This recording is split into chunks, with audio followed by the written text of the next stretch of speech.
what I'm actually going to be doing today is walking through a little bit of some of those best practices that Kent was just talking about in terms of privacy, protection, and some real how-to aspects to engaging remote learning appropriately, or based on the best theoretical practice.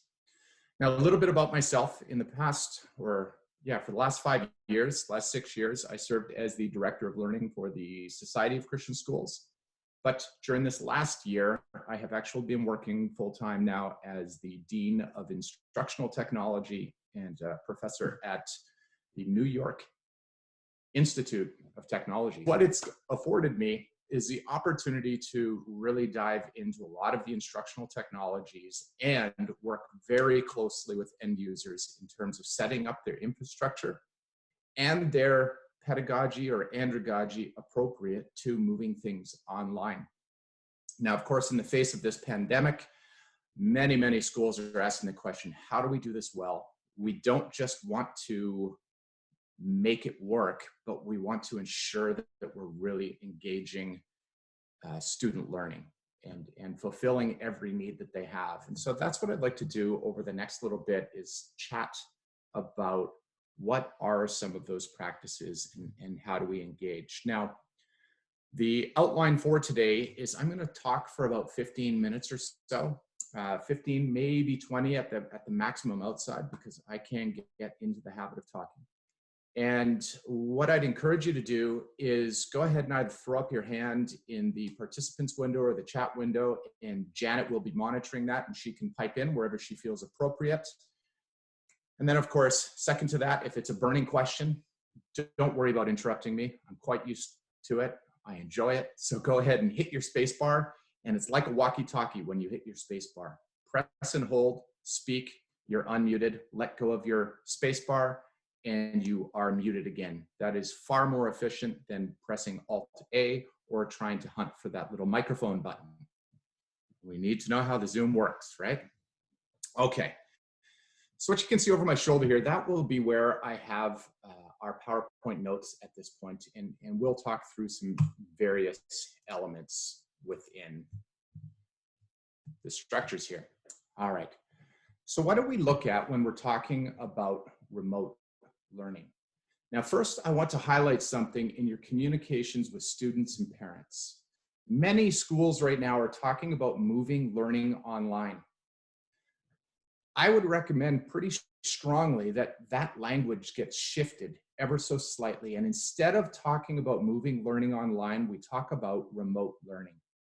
And I know it seems nuanced, but the truth is, when we say we're moving learning online, probably 90 to 100% of your parents immediately go to the place of making the assumption or making the connection of online learning to meaning content driven, that it all becomes about content.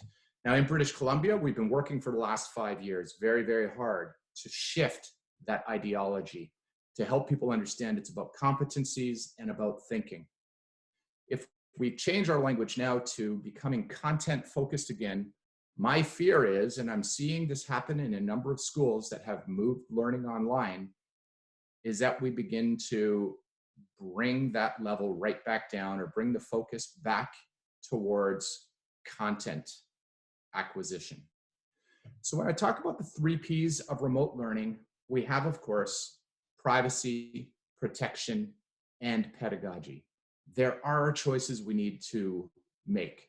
I'm going to talk about each one of those 3 areas, actually in reverse order to what you see on the screen there. We're going to start with privacy, and I won't linger there too long, because I'm making a basal assumption that all of you have a pretty good idea of what's required by the Office of Privacy Inspection, or OPIC, in British Columbia. Of course, being an independent/private institution, we are all governed under PIPA. Okay, so our privacy is regulated by PIPA, ever so slightly different than FIPA, which is for public institutions.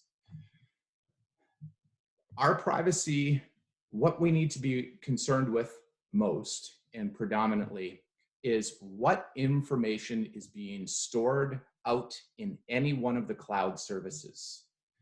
Why do we care? Because if there were to be a breach, we need to be able to help protect our students and protect the families that we're serving, ensuring that it doesn't become a major identity theft issue or anything like that.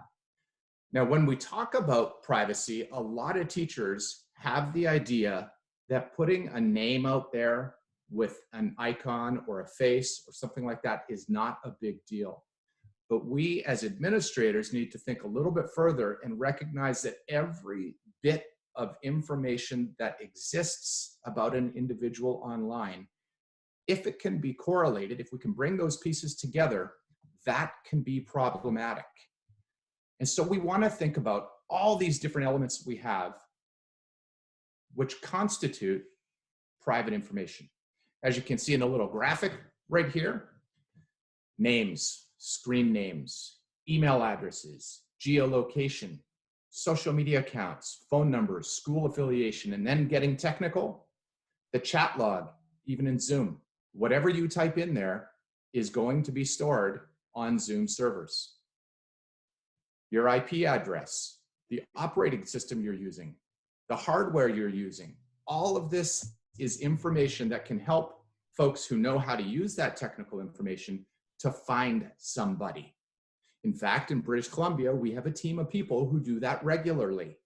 Safer Schools Together, when there is an issue or a threat that's been made, we have analysts who try to find this data and go ahead and track information of a person to hopefully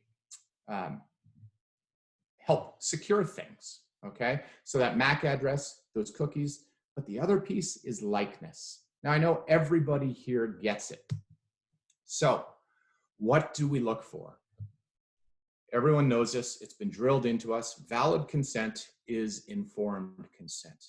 What that means is parents need to know the risks associated with the information that's being stored in our cloud service packages or softwares, okay? Be really, really clear. Now, this is a recommendation, actually it's a requirement by the Ministry of Education that if a school is utilizing any online services, you are actually supposed to have your privacy impact assessments completed. What that means is your technical team takes a deeper look into what information is being stored by a vendor like Office 365 or Google or Zoom or VoiceThread or you name it, any online application. What information is actually being stored? How is it stored? And what is the likelihood and impact of breach taking place? Now, what you can see right here is this is taken directly out of one of BC IRAC's PIA templates, okay? I'm assuming that most of you are IRAC customers or have an IRAC membership. If you don't, this is something you want to take a look at anyways, because I believe that you can download the templates offered by IRAC for free. And so if we take a really quick look here, I'll just open up an internet browser. If you're not familiar with IRAC, you should be. The address is bcirac.ca, and you can see that this is what their webpage looks like. Now, if you zoom in or you search for PIA or privacy impact assessments, you'll find this page here. I'm not logged in right now, okay?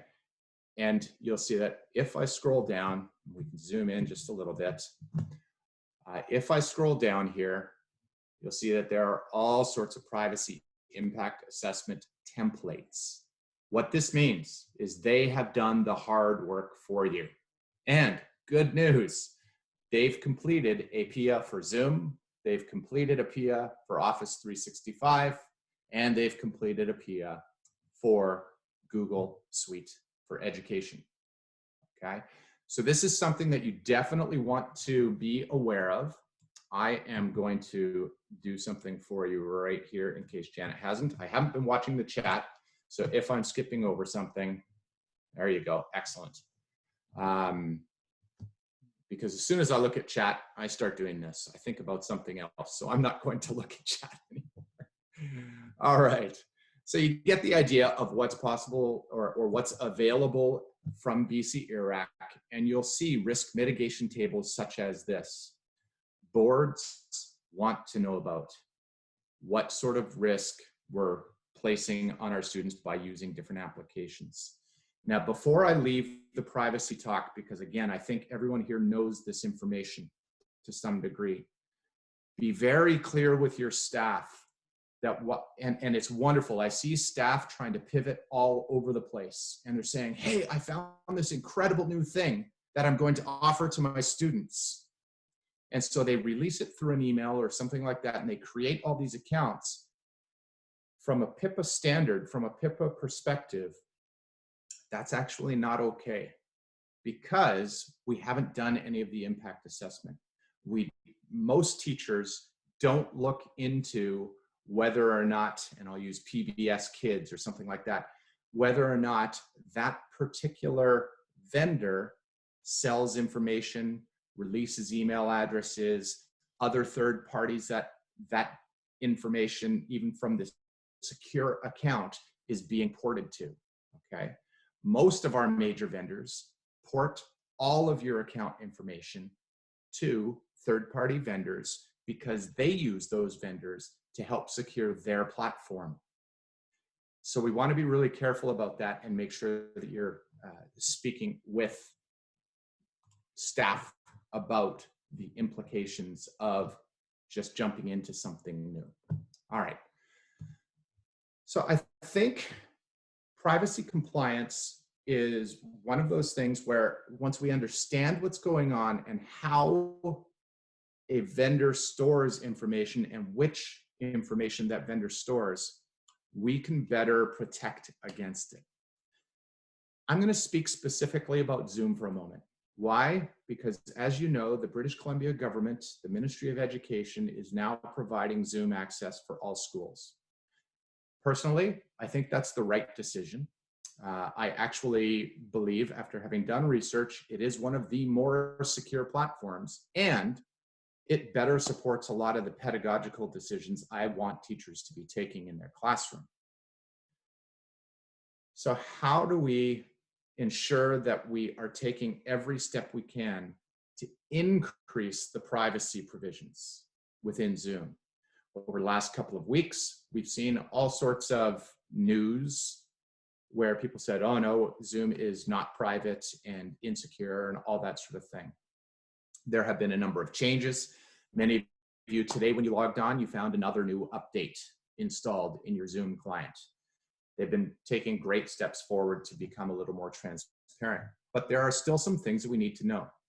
Number one, from a school position, I would recommend very strongly that your school administrators, whoever's administrating the whole Zoom implementation, disable the ability for staff to create cloud recordings. Why? This is private information. Right now, if I look at my screen, I see each one of you that have your video enabled.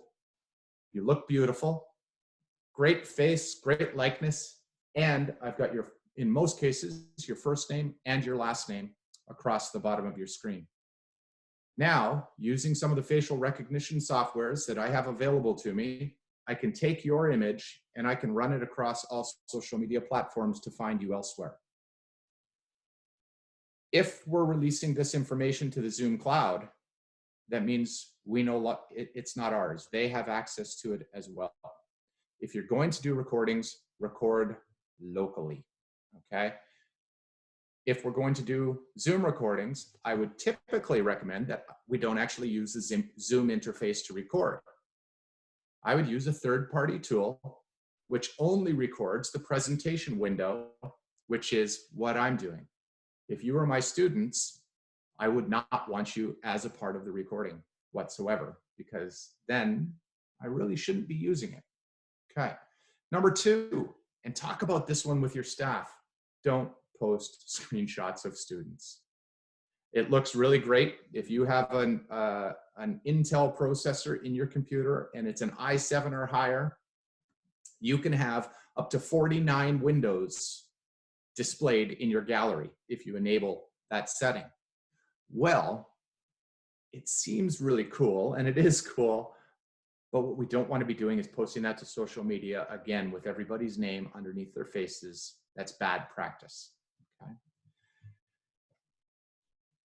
Recognize what's being stored on the cloud hosting packages, like your chat messages. Now, if we're hosting or if we're giving private information in chat, that is, again, being stored online, and that increases our, well, the amount of information that we have there. Whiteboards, similarly. And of course, in general, don't allow your participants to record. So those are some really general guidelines for the Zoom platform, but they also apply to Google Meet and to Teams and to Ring Central or whatever else you might be using for your virtual meetings. So let's jump to the next one. Let's go to protection. How do we have the conversations with our staff about protecting our students in the synchronous learning environments, where everyone's face-to-face, if you will, virtually, and hopefully engaging in thinking around a central theme? Okay. First, we need to recognize that students are students are students are students. All they do is behave, and their needs don't change just because we went online. That student in a classroom who is the class clown is probably going to find ways and look for ways to be a class clown online. Our expectations shouldn't change that way, and our classroom management and discipline conversations will be consistent with what they were in the classroom. Right now, a lot of folks, because they're a little bit anxious about some of the technologies, our teachers, they forget that classroom management is still an important aspect of what we do online, okay? Now, what I could do is I could say, here's the way to lock it down extremely tight so that your students can't misbehave in any way, shape, or form. Disable video, disable audio, disable, disable, disable, disable. But that also takes away our opportunities to engage in meaningful dialogue and be collaborative builders of ideas, concepts, and knowledge.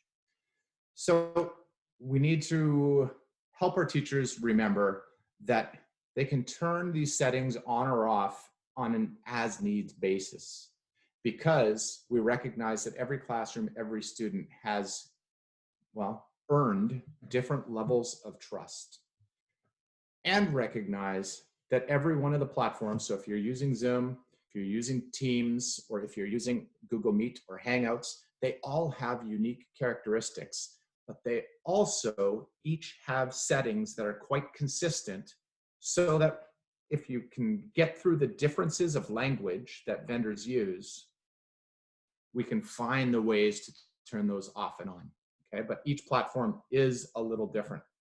So let's take a look. This is something I actually just developed for the Ministry of Education on comparing the synchronous learning platforms. And you know what? I'm going to zoom into that because that's too small for you to see. So let's go ahead and zoom in.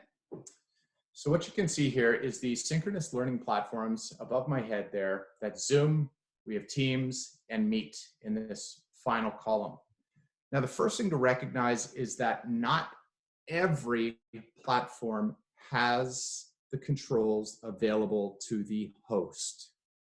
Some of the platforms only allow configuration of settings from an administrative perspective. Any of the Ys with an asterisk up above there, those are configurable by administrators only.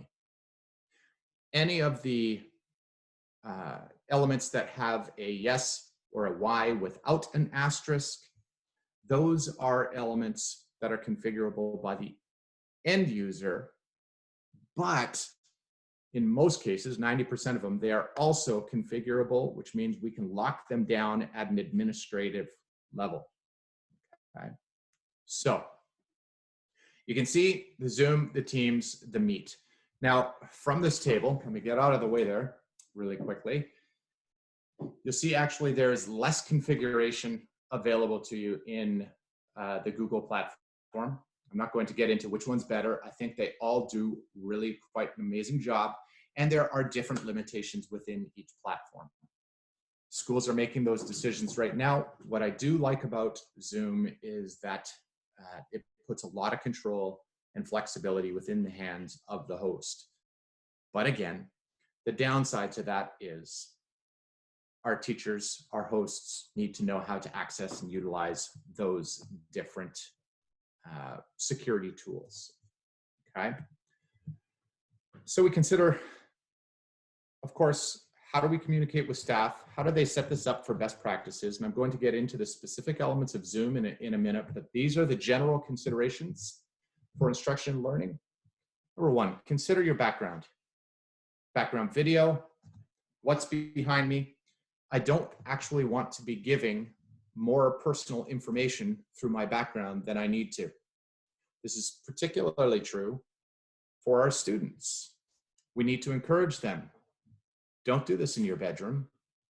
Don't go into the meetings in your bathroom.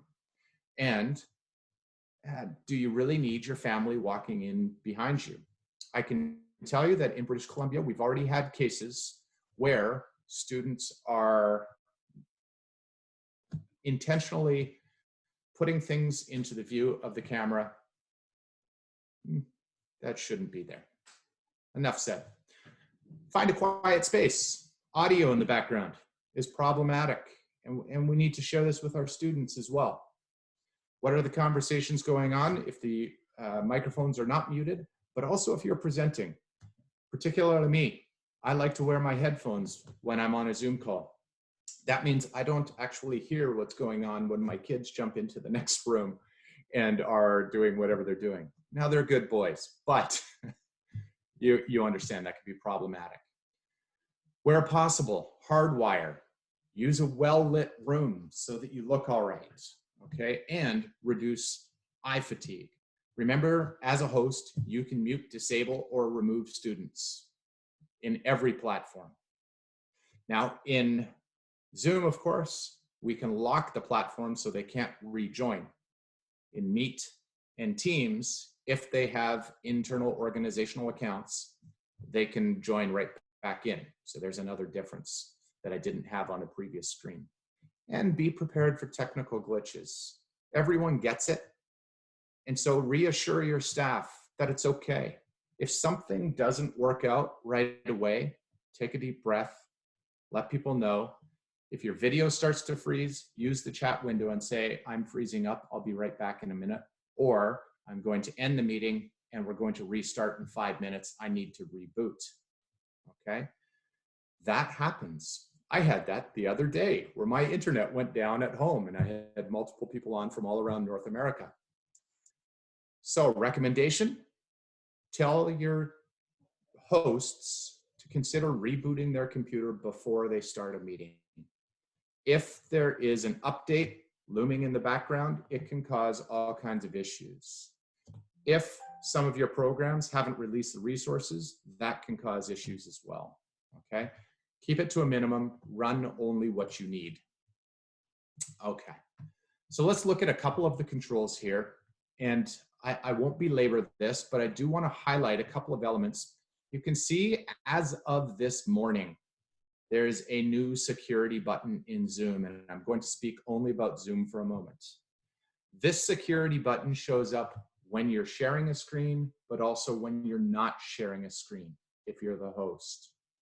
If you click on that security button while sharing, this is the menu that you'll see, and they've made it very easy so that I can enable screen sharing, but I can also disable screen sharing. If I see that somebody is chatting something inappropriately, I can disable the chat immediately, okay? I can disable renaming so that they don't use that little namespace to say something inappropriate because I'm not watching the participants list all the time. Maybe I've watched them during roll call, then disable their ability to change their names. Students around the world right now are using that function to say inappropriate things like, hey, you are ugly. That was a nice example. Okay. When not sharing, you see similar things.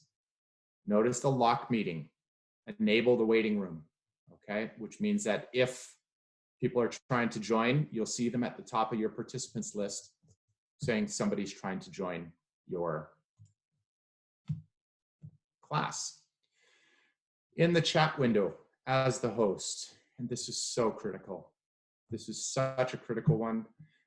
If we're looking at kindergarten through grade 10 for sure, probably grade 12, make sure your teachers know that they can limit the participants' chats with the host, okay? I can turn it off. I can allow them to chat with me only. Right now, you see in our meeting, I've left the default to chat with everyone because I trust you. There's that difference again, okay?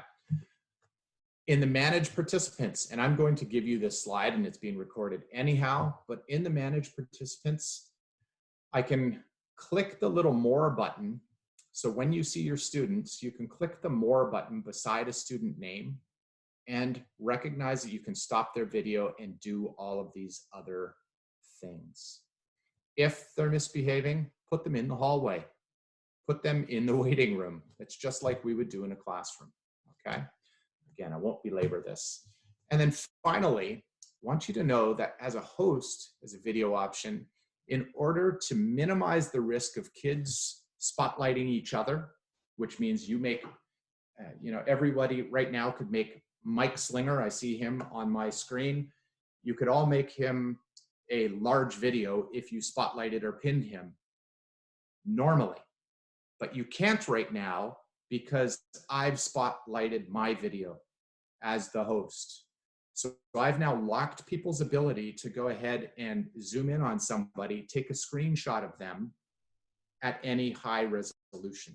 That's another good practice because I might be interested on something Mike has on his back wall or on Maureen's wall. I might even be able, if I spotlight your wall, I might be able to make out what those things say in the background. Is that information I want my students or I want students to have from each other? These are the things we want to be thinking about. So know that as a host, using the spotlight feature is a great idea. Okay, and that's how I'm able to do what I'm doing right now without using the screen share tool within Zoom at all. Okay, so last little bit here, and then we're going to open up for questions. Help your teachers understand that they do have the option to turn on more security settings. So from the client dashboard within Zoom, if they click settings, there are a couple I'm going to point out really specifically. First, if you're on the general button, there's a view more settings at the bottom of the general page. If you click that, it will open up all the advanced settings on your web browser. I'm not going to go through them, but you should. Open that page and see what's available to you, okay? All teachers need to do that, in my opinion. Then, further down in that same settings window, and this is the greatest thing for hosts, folks, there's a keyboard shortcuts option. If you scroll partway down through the keyboard shortcuts option, you'll see Alt-A for mute and unmute, but there's also this great little check mark right here. This check mark enables global Alt-A. What that means is if I happen to highlight a different application, let's say I'm in my PowerPoint, which I am right now, and I press Alt-A, it doesn't send it over to Zoom normally, right? However, if you enable the global, if you enable this check mark, even if I'm in a different application, it will mute my microphone or unmute my microphone. And I like to turn this one on as well, Alt-M. which will mute all participants with one click. So if I hear, which is why I keep wearing this, even though I'm the only one speaking right now, if I hear somebody's microphone begin feedback, Alt-M, and I've muted everybody, and I don't disrupt the rest of our participants. Okay, so know about those couple of features right there. And finally, now we could talk ad nauseum about different settings, but I think I've hit the general most important settings for hosting an effective and secure Zoom meeting.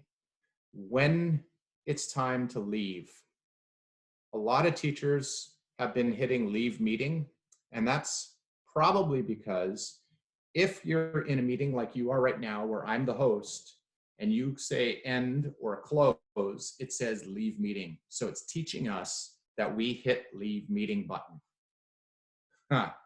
Bummer. If I'm the host, it's really important to hit that end meeting for all button. Why? If I, as the host, hit leave meeting, all of the participants can stay in the meeting without me. If I end it for all meeting, then they all go away. We don't want to leave our students unattended, obviously. We wouldn't do that in school for any length of time. We don't do it online. All right. So last thing that I'm going to talk about here is the pedagogical choices. I know that everyone's doing this already, but it bears being repeated. Have your teachers continue to articulate the learning outcomes they have for any particular course or class, any session that they're doing online. What is it and how is it that they're trying to affect thinking and increase our student competencies, whatever we're targeting at that point? Once they actually list those learning objectives, like I would in a regular face-to-face class, recognize that even in my face-to-face class, when my students are sitting in front of me, I'm engaging in two things. I'm engaging in synchronous activities, but I'm also engaging in asynchronous activities. Here's my personal soapbox bent. I think we need to redefine asynchronous and synchronous in terms of learning, and define it for our teachers in terms of thinking processes and what we're trying to accomplish together. We engage in synchronous activities when we want people to be thinking about similar concepts, ideologies, and ideas. That's the synchronous bit. When we move into an online medium, I want to use those platforms that allow me to help students think together. That's what we want to be doing. Content presentation, great. Why? What's the assumption? That we're all working towards understanding the same ideas. Okay, that's synchronous. Asynchronously, if I give all my students a worksheet or I tell them all to write a paper while they're sitting in class, they can be thinking about very disparate things. Even though they're doing it at the same time, it is an asynchronous learning activity. And so help encourage the appropriate use of technology, the appropriate selection of platforms, so that we are achieving the learning outcomes we intend to achieve, okay? So with that, I think, oh, I did have one more slide, sorry. Here are just some ways that we engage in that classroom management if we are in those synchronous learning environments. Is consider these different things. What are the actions we can take if there is abusive behavior, okay? What if a student does wield a knife and make a threat during my synchronous learning activities, during our virtual meeting, our virtual classroom? Number one, know that they can set their logs to, their chat logs to be saved automatically. I do. So I now have a full transcript of everything you said, even though I haven't been reading it. Ensure that teachers know how to take a screenshot. They need to know how to do that very quickly, because that will help you as administrators better engage and follow up. Ensure that teachers know how to make screen recordings. They may need to if somebody's doing something. And extremely importantly, ensure that teachers know how to remove a participant from a meeting and use all security features. Zoom has made that easy with the addition of that security button at the bottom of the screen. Make sure that they know that. All right, so I'm going to stop right there. And what I'd invite you to do at this point is go ahead and open up the lines, questions, conversations. I just saw one question flip by, and so I'll answer that right away. It says, is there a feature that says this student is distracted if they are not in the camera? There's two answers to that question. So number one is recognize that if you go into that advanced settings area, which I showed you, that'll open on your web page, there's actually a space there for you that says reports. And you can get reports from your meetings which give different metrics, like how many students were on, how long they were on, what their names are, and they just removed because there was outcry from the public. They used to have what was called the engagement score. And essentially what the engagement score did, it's no longer there, was just tell you whether or not they had the Zoom window active. Not bad. However, it doesn't really give you a great indication of actual engagement. For example, today, I didn't have the Zoom window active at all in my entire time. Was I engaged? Absolutely. But I was using PowerPoint, so my engagement score would have been 0.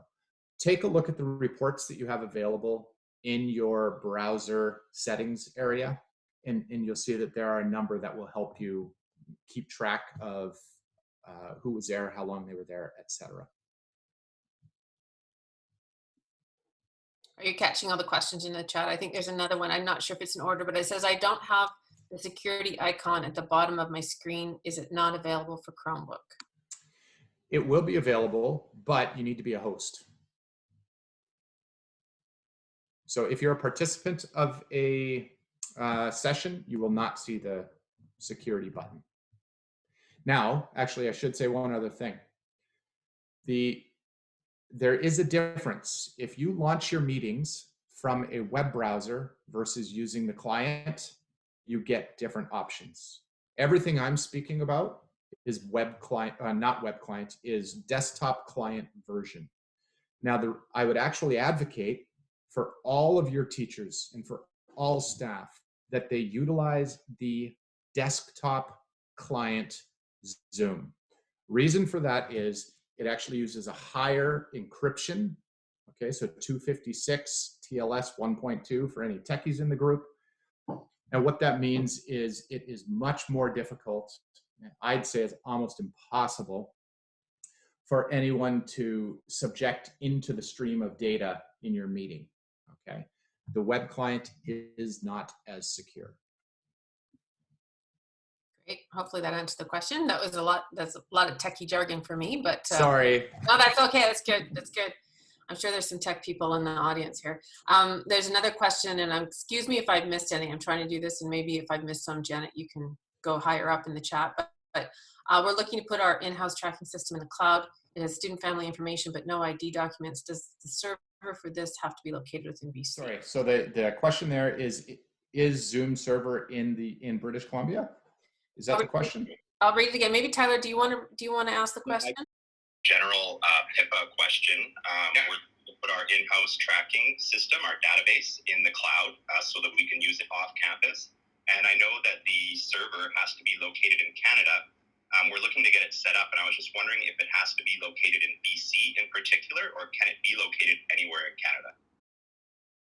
So great question. And I'll be honest with you, it doesn't need to be located in Canada for you unless you're ascribed to FIPA. But because you are under the authority of PIPA, as a private institution, provided you have informed consent from parents, it may be in another country, okay? But you need to give or ensure that you have informed consent.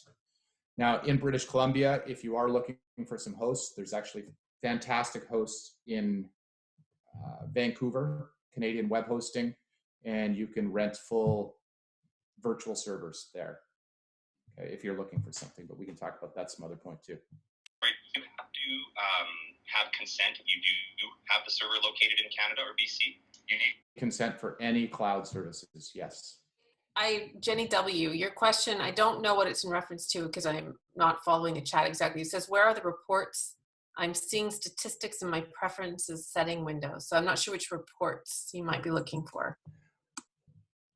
I think she's talking about the reports in Zoom. And because I was just referencing that, I'm like, you'll see reports if you've hosted meetings. And then you'll see it right below. So if I actually jump back here, let's see. You'll see it right below there. Okay. So once you jump to your internet, you can see right up above my head here, this little box, and I can make that bigger in a second. You see meetings, recordings, and telephone. You'll see it either within other, depending on your level of permissions within Zoom itself. If you're the Zoom administrator for your school, it looks different than the reports won't show here. Then the reports will show way down the line. I can actually bring it up live for you because I am an administrator of Zoom. I can share that with you. And it does look a little different. So you can see that I'm jumping in here, and hang on, let's make that a little larger for you. So if this is what your account looks like, you can see up in the far left-hand side here, this is my personal settings. But if you're an administrator, you have this admin dashboard. If you are an admin, most people, well, here you see the personal recordings, or sorry, you see recordings, then most people will have reports right here, okay, on the far left. But if you're an admin, your reports are all under account management. Where is it now? Account reports, way over there, okay? And then I've got tons of reports, of course, but everyone will have slightly different settings based on your level within your Zoom administrative platform, okay? Look for it there, you'll find it. We have a few questions about informed consent. Yep.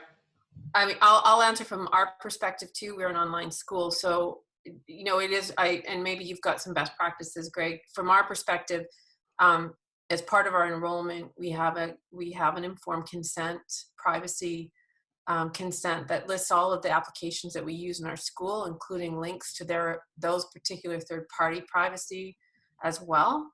And we've already done vetting, of course, and then parents sign that en masse. So when you're adding a new application, or we add a new application, then we have to go through the whole process of informing parents and getting permission from the parents to use those with their children. But Greg, maybe you've got some best practice that's simpler or something I may have missed. No, I think you covered it actually quite well there. Typically, let's call it efficient practice, is to have those informed consents signed off on, selected check mark that they approve the use of those platforms during re-enrollment or enrollment. The most difficult thing that schools struggle with is not getting consent, but it's the informed part. So if we just make one-line lists of the things that we're utilizing, we don't actually know whether or not the parent has read the information that's hyperlinked to it. What I have found most effective is actually having an introductory video. So like the technology we're using right now, you can actually have your web page there, your re-enrollment form on the screen, and speak through it to tell people, teach them a little bit about data, what's being stored, and the assessment of risk should a breach occur. It's also a great practice to inform the school that if a breach were to occur in any of those platforms, how they would find out and how the school would be there to help in any mitigation. and that's it. What tends to be most effective is a video. You can do it in about 2 minutes. Have parents watch that. That really assists in getting the informed part of informed consent. I noticed too, this is a really important piece to all of this. Gabe, maybe does your school have some best practices you guys do that are different than what we just described?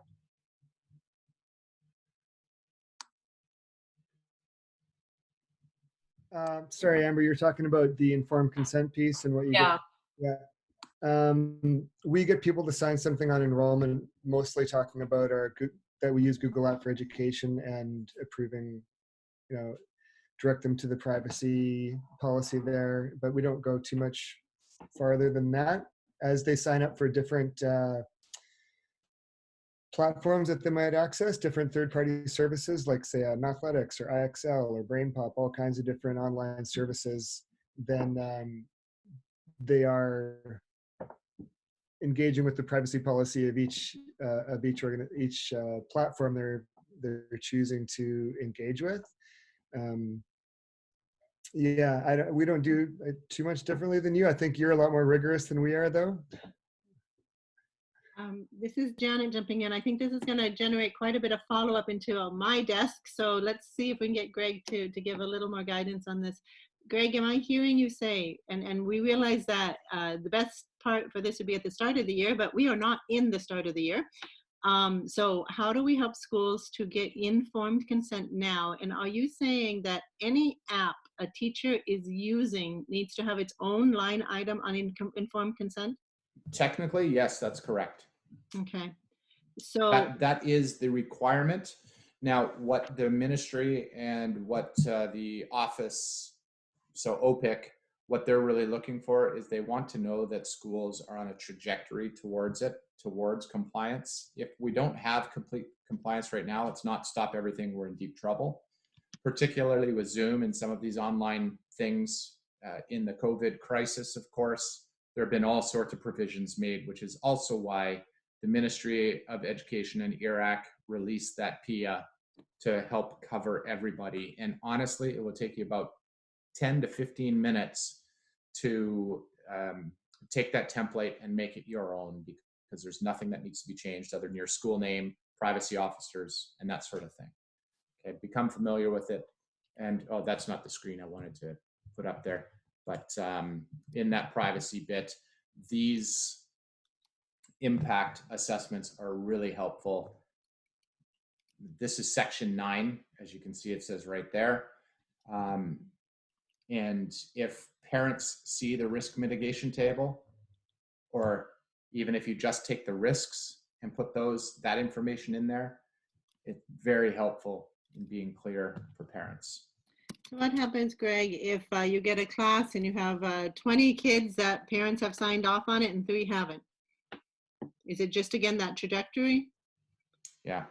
At this point it is, because we have to make an assumption and an assessment that in order to carry on the required outcomes of education and what we're trying to do as a school, we need to have those technologies in place. And so it might just be latency, somebody not getting to giving that consent. And so we're covered under there. Now I saw another question that I want to go at. The interactive Zoom meeting that you posted on your own website, if you did it prior to today, you probably want to redo it anyways, because so many of the settings have changed and the access. What you would be fine posting are voices of the presenter and the likeness of the presenter. What you don't want to have there are students or minors. If it's all within staff, you would ask staff if they're okay, just like we have a photo consent form or a release of likeness form at most of our schools. If they're okay with that information being there, then you are fine to post it. Okay. I think there would be a difference between what the school is providing as online service. Yes. Good point, Gabe. Any final points, Greg, that you want to make? I mean, this is a big topic, and I can say from our perspective as an online school, we spend a significant amount of time. But as you mentioned, there is some leeway right now in regards to, you know, what requirements are. But is there anything, like one big thing that you can think of that, you know, we can all take home and Oof. practice? One big thing, you know, I would say that for your staff, the biggest thing is to make sure that they really know how to use the controls of Zoom. It's helpful. Actually, this is something I didn't talk about. It's really helpful if they schedule their online meetings with Zoom, because that also changes the reports that they have available, even if they're using their personal meeting ID. Okay.